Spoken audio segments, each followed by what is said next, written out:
Pour mieux comprendre la situation, nous avons rencontré l'un de ses producteurs. Paul de Montvallon est installé depuis 12 ans à Denay dans le Maine-et-Loire. Il possède 45 vaches, un cheptel qui lui assure un rendement de 500 000 litres de lait par an.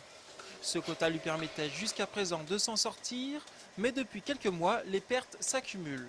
Aujourd'hui, nous, on vend notre lait en moyenne depuis 5 mois 245 € la tonne et il nous coûte à produire 330 € la tonne, donc ce qui fait une perte sèche de 80 € par jour. Pour défendre ses droits, Paul a rejoint l'association des producteurs de lait indépendants, un mouvement apolitique et non syndiqué qui affirme compter 12 000 adhérents. Cette organisation, créée il y a moins de 10 mois, juge insuffisant l'accord sur le prix du lait obtenu en juin dernier. Un accord pourtant considéré satisfaisant par la FNSEA, le syndicat majoritaire dans le monde agricole.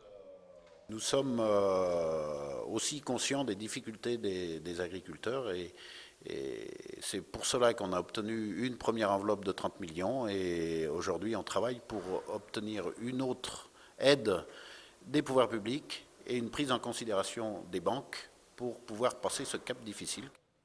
Avec 15 000 € de pertes enregistrées en 5 mois, Paul, comme de nombreux autres producteurs, est aujourd'hui déterminé à se faire entendre. Moi, je suis prêt à faire la grève du lait pendant 10, 15 jours, 20 jours s'il le faut. Je jetterai le lait à la fosse. Et il y a un paquet de producteurs en Europe qui vont faire ça. Et comme ça, on va faire céder les industriels. La suite du mouvement s'annonce musclée. Prochainement, les producteurs de lait de 14 pays européens menacent de faire grève ensemble à une date tenue secrète. Face à cette situation de crise, le député européen, membre de la commission agricole, Christophe Béchu, a souhaité venir à la rencontre des agriculteurs. Il devait se rendre en fin d'après-midi dans une exploitation à Thorigny d'Anjou.